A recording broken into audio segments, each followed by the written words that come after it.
मोती दमोती रानी, पोला पर ऊंचो सो पर पाटन, गांव जहाँ के राजा मगर सेन दमयंती रानी, कहे कहानी सुनो हो महालक्ष्मी देवी रानी, हमसे कहते तुमसे सुनते 16 बोल की कहानी। अमोती दमोती रानी, पोला पर ऊंचो सो पर पाटन, गांव जहाँ के राजा मगर सेन दमयंती रानी, कहे कहानी सुनो हो महालक्ष्मी देवी रानी, हमसे कहते तुमसे सुनते 16 बोल की कहानी।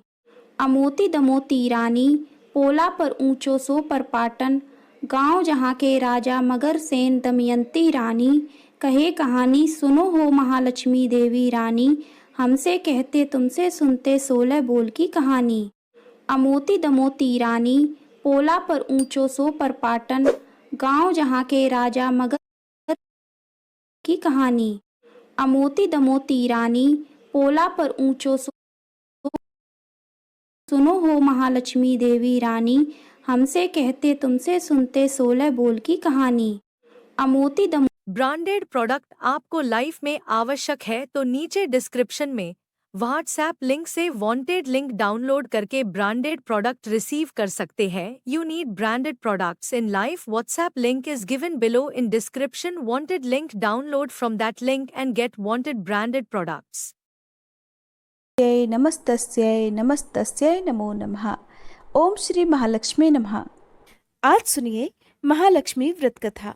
पौराणिक कथा के अनुसार प्राचीन काल में एक बार एक गांव में गरीब ब्राह्मण रहा करता था। वह भगवान विष्णु का परम भक्त था।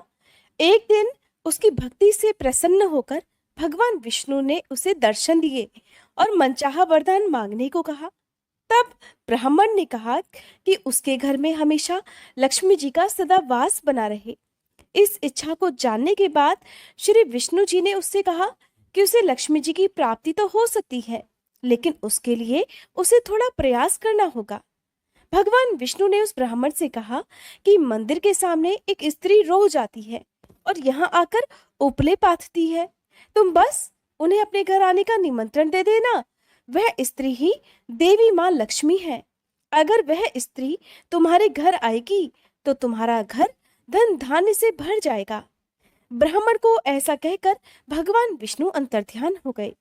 अगले दिन सुबह 4 बजे वह ब्राह्मण मंदिर के सामने जाकर बैठ गया और जब धन की देवी माँ लक्ष्मी जी उपले पाथने आई तो ब्राह्मण ने हाथ जोड़कर उनसे अपने घर पर चलने का निवेदन किया। ब्राह्मण की बात को सुनकर लक्ष्मी जी समझ गई कि ये सब विष्णु जी का ही किया धरा है। तब माता लक्ष्मी ने कहा कि तुम 16 दिन तक महालक्ष्मी व्रत विधि विधान से करो। 16 दिनों तक हर दिन सुबह सूर्य देवता को और रात को चंद्र देवता को अर्घ दो तो मैं तुम्हारे घर अवश्य आऊंगी। तब देवी के कहे अनुसार ब्राह्मण ने महालक्ष्मी व्रत और पूजन किया और उत्तर दिशा की ओर मुख करके लक्ष्मी जी को पुकारा। अपने वचन को पूरा करने के लिए 16वें दिन धन की देवी प्रकट हुई और उन्होंने गरीब ब्राह्मण के हर कष्ट को दूर कर दिया और उसके घर को सुख संपत्ति से भर दिया। हे माँ लक्ष्मी, इस कथा को कहने सुनने और हुंकारा भरने वाले सभी भक्तों के घर धन धान्य के भंडार भरना।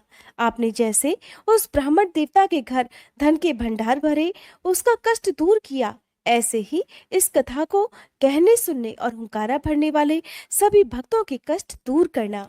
अब सुनिए महालक्ष्मी व्रत की दूसरी पौराणिक कथा।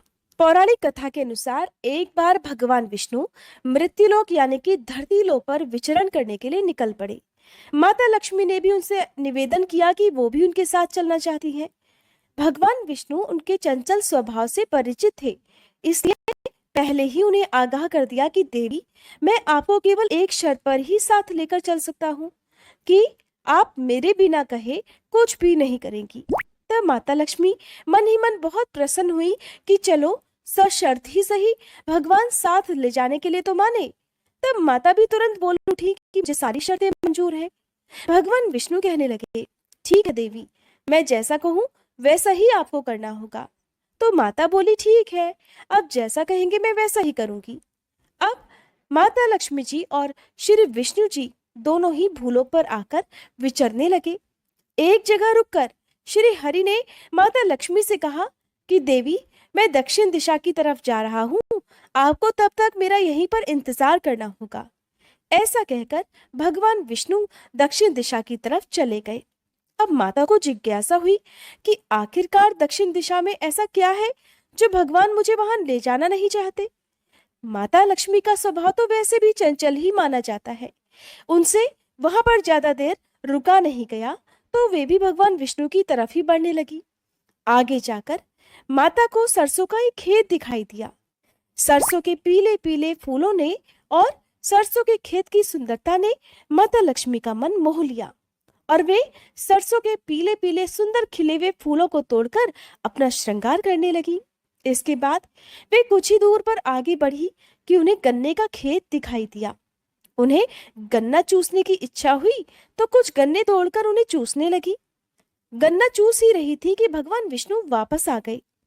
सरसों के फूलों से सजी हुई माता लक्ष्मी जी को गन्ना चूसते हुए देखकर भगवान विष्णु उन पर क्रोधित हो गए। भगवान ने कहा कि देवी, आपने तो शर्त का उल्लंघन कर दिया है।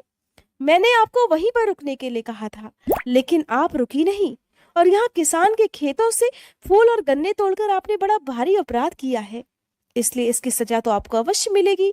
तब भगवान विष्णु ने माता लक्ष्मी जी को 12 वर्ष तक उस किसान की सेवा करने का श्राप दे दिया और स्वयं भी क्षीर सागर में गमन कर गए। अब विवश होकर माता लक्ष्मी जी को वेश बदलकर उस किसान के घर पर रहना पड़ा, जिसके खेत से उन्होंने बिना पूछे ही फूल और गन्ने तोड़कर खा लिए थे। एक दिन माता लक्ष्मी ने किसान की पत्नी को देवी लक्ष्मी की प्रतिमा की पूजा करने के लिए कहा और कहा कि इससे तुम जो भी मांगोगी तुम्हें वह मिल जाएगा। किसान की पत्नी ने वैसा ही किया। कुछ ही दिनों में उनका घर धन धान्य से भर गया। हंसी खुशी समृद्धि में 12 वर्ष का समय बीत गया।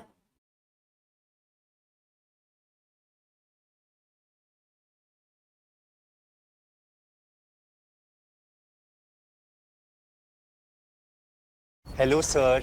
Motorola H15 Neo. Beautiful design, sir.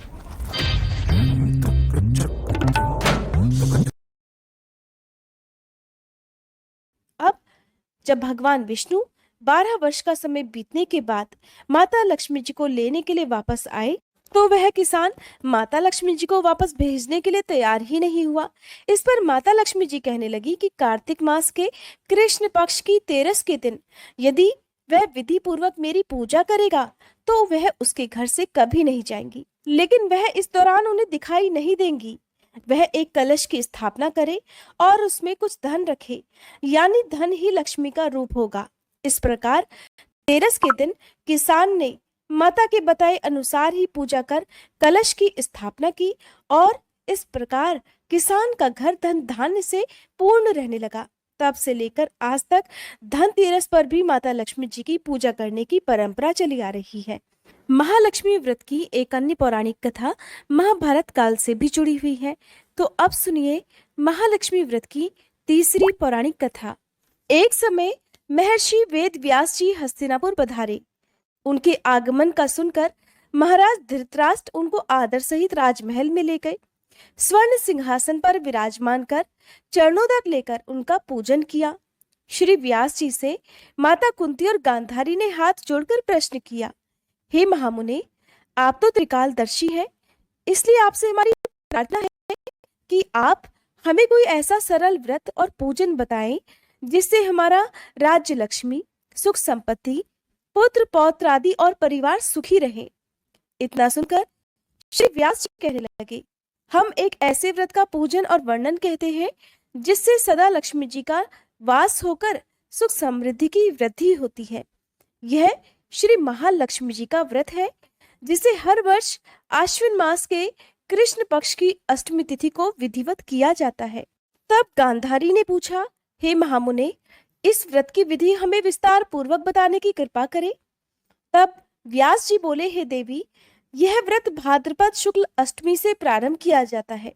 इस दिन स्नान करके 16 सूत की धागों का डोरा बनाकर उसमें 16 गांठ लगाई जाती है। हल्दी से इस डोरे को पीला रंगा जाता है। फिर हर दिन 16 दूब और 16 गेहूं डोरे को अर्पित किए जाते हैं। आश्विन यानी कि क्वार महीने के कृष्ण पक्ष की अष्टमी तिथि के दिन उपवास रखकर मिट्टी के हाथी पर श्री महालक्ष्मी जी की प्रतिमा स्थापित कर विधि पूर्वक पूजन किया जाता है। इस प्रकार श्रद्धा भक्ति सहित महालक्ष्मी जी का व्रत पूजन करने से आप लोगों की राज्य लक्ष्मी में सदा अभिवृद्धि होती रहेगी। इस प्रकार व्रत का विधान बताकर महर्षि वेद व्यास जी अपने आश्रम को चले गए। इधर समय आने पर भाद्रपद शुक्ल अष्टमी से गांधारी और कुंती अपने अपने महलों में नगर की स्त्रियों सहित व्रत का आरंभ करने लगी। इस प्रकार व्रत के 15 दिन बीत गए। 16वें दिन आश्विन मास के कृष्ण पक्ष की अष्टमी तिथि के दिन गांधारी ने तो नगर की सभी प्रतिष्ठित महिलाओं को पूजन के लिए अपने महल में बुलवा लिया, लेकिन माता कुंती के यहाँ कोई भी महिला पूजन करने के लिए नहीं आई। साथ ही माता कुंती को भी गांधारी ने नहीं बुलाया। ऐसा करने से माता कुंती ने अपना बड़ा अपमान समझा। उन्होंने पूजन की कोई तैयारी नहीं की और उदास होकर एक कोने में बैठ गई। जब पांचों पांडव युधिष्ठिर, अर्जुन, भीम, नकुल और सहदेव महल में आए तो कुंती को उदास देखकर पूछा, हे माता, आप इस प्रकार उदास क्यों हैं? आपने लक्ष्मी पूजन की तैयारी अब तक क्यों नहीं की? तब माता कुंती कहने लगी, हे पुत्र, आज महालक्ष्मी जी के व्रत का उत्सव गांधारी के महल में मनाया जा रहा है और उन्होंने नगर की सभी महिलाओं को बुला लिया और उसके 100 पुत्रों ने मिट्टी का एक विशाल हाथी बनवाया है, जिस कारण नगर की सभी महिलाएं उस बड़े हाथी का पूजन करने के लिए गांधारी के यहाँ चली गई और मेरे यहाँ नहीं आई। ये सुनकर अर्जुन ने कहा, हे माता, आप पूजन की तैयारी करें और नगर में बुलावा लगवा दें कि हमारे यहाँ स्वर्ग के ऐरावत हाथी की पूजा आज होगी। इधर माता कुंती ने अर्जुन के कहे अनुसार नगर में ढिंढोरा पिटवा दिया और पूजा की विशाल तैयारियां होने लगी। उधर अर्जुन ने बाण के द्वारा स्वर, नारी, बालक और वृद्धों की भीड़ एकत्र होने लगी। उधर गांधारी के महल में भी हलचल मच गई। वहां एकत्र हुई सभी महिलाएं अपनी अपनी थालियां लेकर कुंती के महल की ओर जाने लगी। देखते ही देखते कुंती का सारा महल ठसाठस भर गया। माता कुंती ने ऐरावत को खड़ा करने के लिए अनेक रंगों के चौक पुरवाकर नए रेशमी वस्त्र बिछवा दिए। नगरवासी स्वागत की तैयारी में फूल माला, अबीर, गुलाल, केसर हाथ में लेकर पंक्तिबद्ध खड़े थे। जब स्वर्ग से ऐरावत हाथी पृथ्वी पर उतरने लगा तो उसके आभूषणों की ध्वनि गूंजने लगी। ऐरावत के दर्शन होते ही जय जयकार के नारे लगने लगे। शाम के समय देवराज इंद्र का भेजा हुआ हाथी ऐरावत माता कुंती के भवन के चौक में उतर आया। तब सभी नर नारियों ने पुष्पमाला, अबीर, गुलाल, केसर आदि सुगंधित पदार्थ चढ़ाकर उसका स्वागत किया। राज्य पुरोहित द्वारा ऐरावत पर महालक्ष्मी जी की मूर्ति स्थापित करके वेद मंत्रोच्चारण द्वारा पूजन किया गया। नगरवासियों ने भी महालक्ष्मी पूजन किया। फिर अनेक प्रकार के पकवान लेकर ऐरावत को खिलाए गए और यमुना का जल उसे पिलाया गया। राज्य पुरोहित द्वारा स्वस्ति वाचन करके महिलाओं द्वारा महालक्ष्मी जी का पूजन कराया गया। 16 गांठों वाला डोरा लक्ष्मी जी को अर्पित करके सभी महिलाओं ने अपने अपने हाथों में बांध लिया। ब्राह्मणों को भोजन कराया गया। दक्षिणा के रूप में स्वर्ण आभूषण, वस्त्र आदि दिए गए। फिर महिलाओं ने मिलकर मधुर संगीत लहरियों के साथ भजन कीर्तन कर संपूर्ण रात्रि महालक्ष्मी जी व्रत का जागरण किया। दूसरे दिन प्रातःकाल राज्य पुरोहित द्वारा वेद मंत्रोच्चार के साथ जलाशय में महालक्ष्मी जी की मूर्ति का विसर्जन कर दिया गया। फिर ऐरावत को विदा कर इंद्रलोक को वापस भेज दिया गया। इस प्रकार जो भी स्त्रियां श्री महालक्ष्मी जी का यह व्रत विधि पूर्वक करती हैं, उनका घर सदा धन धान्य से भरा पूरा रहता है और उनके घर में साक्षात महालक्ष्मी जी सदा वास करती हैं। आज के दिन पूजा करने के बाद या इस व्रत कथा को सुनने के बाद इस मंत्र का श्रद्धा और सामर्थ्य के अनुसार जाप करना चाहिए। ये मंत्र है, महालक्ष्मी नमस्तुभ्यम नमस्तुभ्यम सुरेश्वरी, हरि प्रिये नमस्तुभ्यम नमस्तुभ्यम दयानिधे। इस प्रकार महालक्ष्मी व्रत के दिन जो भी भक्त सच्चे मन से माँ लक्ष्मी जी की पूजा करके इन कथाओं को पढ़ता है या दूसरों को सुनाता है, माँ लक्ष्मी जी की कृपा से उनके घर में सदा धन और सुख समृद्धि के भंडार भरे रहते हैं। उनके घर में सदा बरकत बनी रहती है। घर में कभी धन का अभाव नहीं रहता। ये थी महालक्ष्मी व्रत की पौराणिक कथाएं। अगर आपको ये कथा ब्रांडेड प्रोडक्ट आपको लाइफ में आवश्यक है तो नीचे डिस्क्रिप्शन में व्हाट्सएप लिंक से वांटेड लिंक डाउनलोड करके ब्रांडेड प्रोडक्ट रिसीव कर सकते हैं। You need branded products in life. WhatsApp link is given below in description. Wanted link download from that link and get wanted branded products.